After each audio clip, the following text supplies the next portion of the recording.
When treating a man's face, it's really important to be as conservative as possible when you're treating the cheek. You want to observe the natural shape of the cheek and not overly change it or contour it. In Dave's case, we're going to assess where the volume loss is, which is here on the front of the cheek. We're going to restore that volume loss to improve the contour and reduce the shadowing across the front. And then once we've added the filler in this area, we can then make an assessment to see if we need to place any dermal filler in the actual tear trough sulcus. When we're marking up the face, we can see when looking at Dave's face from the front that there is a shadow that runs all the way down from the tear trough groove and comes across his cheek in this area.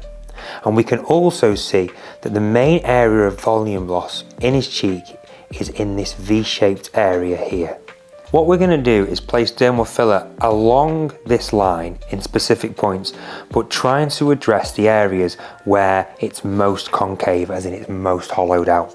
So for Dave, we'll pop some filler in here, because that's where there's the most depression there on the edge of the cheekbone.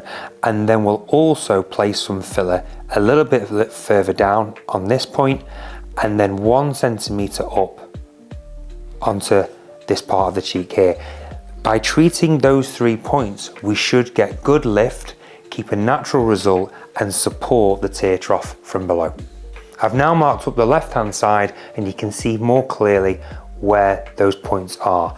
I will also on this side just mark the tear trough in case afterwards, when we've finished the cheek part, we then want to place filler in the sulcus. So when it comes to inject, we're going to inject at 90 degrees, keeping the needle 90 degrees all the time, non-injecting hand, thumb underneath, index finger on the top, just protecting the eye. We're going to gently just squeeze, just get a little bit more tissue underneath where we're going to inject, and we're going to start on the point closest to the midline, and we're just going to touch and a gentle pop. Just gently touch the bone, withdraw a little bit, and we're going to aim to inject about 0.3 of a cc at this point. So thumb on the plunger, slow injection, straight down, stop injecting and withdraw. Now just a little bit of soft, gentle massage in that area. The reason I've started at the innermost point is because of the lift. It then slightly has changed where I want to inject these two. I want to inject at these points but slightly closer to it because we've already got some lift at this front of the face. Now we'll work on the second point. So again, same technique, thumb underneath, index finger, and just slightly above, so a little bit close to the original point. Same again, 90 degrees. You can see me do a quick pop down, just down to the bone, and then another slow injection, thumb on the plunger, 0.2 to 0.3 cc, and out. Last point, turn your head that way a little bit. Last point, so you can just turn your head so we can see it a bit better. Last point, again, we would inject there, but I'm going to go closer because of the lift. You can see where I want to inject it, straight down, same technique, onto bone, and a slow injection, 0.3 cc. And out. And now gently massage in the area, and then we're going to assess from both sides.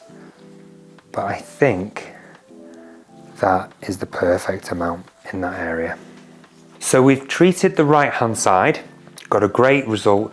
We've kept the natural shape of his face, so we haven't changed it, we haven't augmented his cheek, we've just softened the front of the cheek. You can see he's much more sunken in on the left side versus the right. There is still a little bit of volume loss, especially if we turn, we can see it's the natural volume loss, but it's much less than on the untreated side. And when we do turn his head, when we turn your head there, we can see on here that there's the volume loss. You can see the shape of the cheek compared to the right side, which we've treated, and we've got a nice correction on the cheek contour.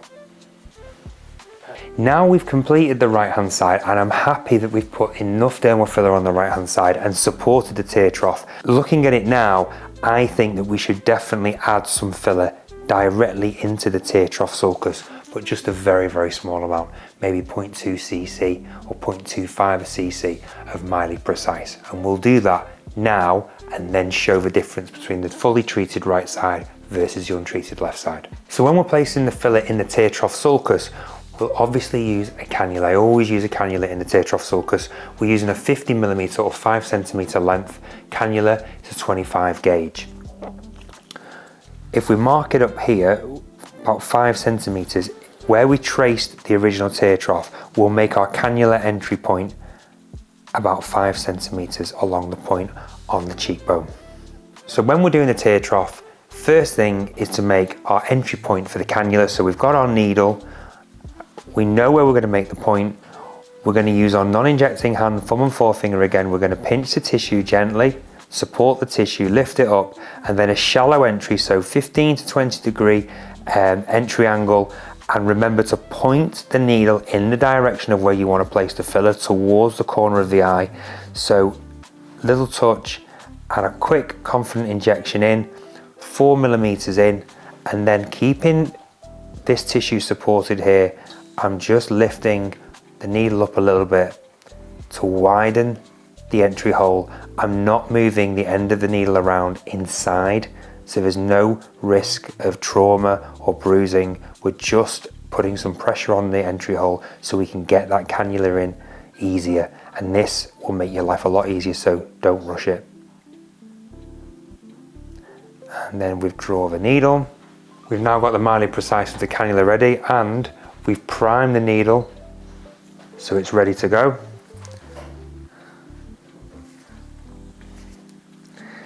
So again, non-injecting hand, pinching the tissue, making it easier.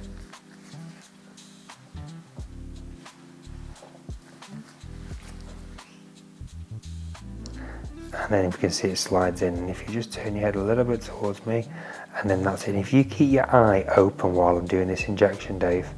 So when you're doing tear troughs, ask the patient to keep their eye open, because when they close their eye, if you close your eye, you can't see as clearly the tear trough. So just open it again for me now.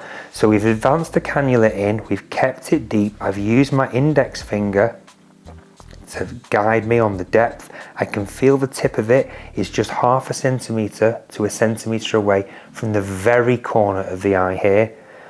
We're under the muscle, we're deep down, and then we're just going to very slowly, thumb on the plunger, start to inject. And as we inject, slowly withdraw. And we're only injecting very small amounts of filler in this area. So that's 0.3 of a cc. Then we'll withdraw the cannula, and we're just going to very, very gently massage in that area. As I'm doing it, I tend to wipe off the white marking just so that I can see the tear trough and see if there's any areas that I want to add to. So we'll just go back in again. Index finger guiding the cannula, and just a little bit more, 0.1 cc, closer to the corner, and we're out. So we're halfway through the treatment. We've completely treated the right hand side of the face, both the cheek and the tear trough sulcus. As you can see, we've got a really good rejuvenating effect. We've reduced the volume loss, we've restored the tear trough, while we've still maintained Dave's natural anatomy to give a really natural effect. So I'm just following the same arrangement of injection points, but what I am doing here is there's a little bit more volume loss just towards the midline, so I'm just going to inject again, but the same technique, 90 degrees, down to bone, and withdraw, and that's perfect. We've got good correction there.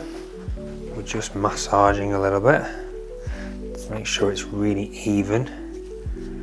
We don't want a ball of filler creating a prominence of the cheekbone. We just want it to be a little bit more full in a general area. The tear trough exactly the same as before, approximately 5 centimeters away from the inner corner along the line of the tear trough.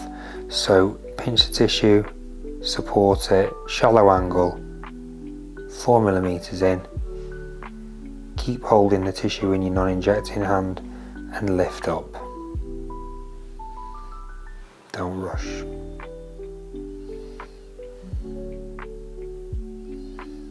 And down.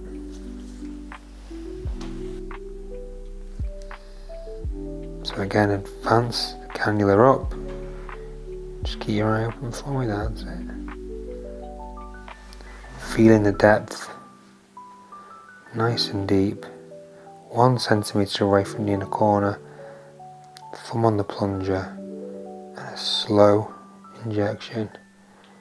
And withdraw.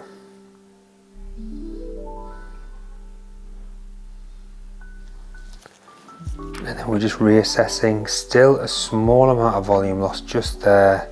So we'll place the cannula back.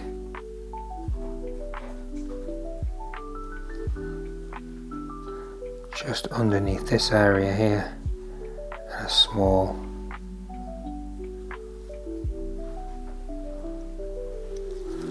injection. And massage down. And then now we've treated both sides, just to double check, thumbs on the tear trough and a slow, gentle but firm massage down and across the cheeks, just to really smooth out the filler and make sure that there's no lumps and bumps.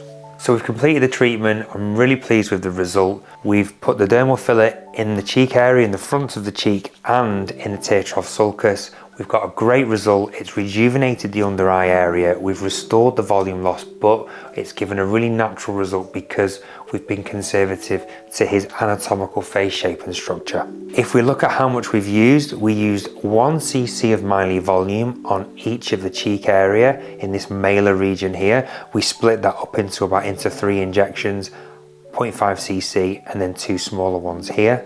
Same on the other side. And in the tear trough sulcus, we've used Miley Precise, the lightest filler. We've used 0.4 cc's under each tear trough.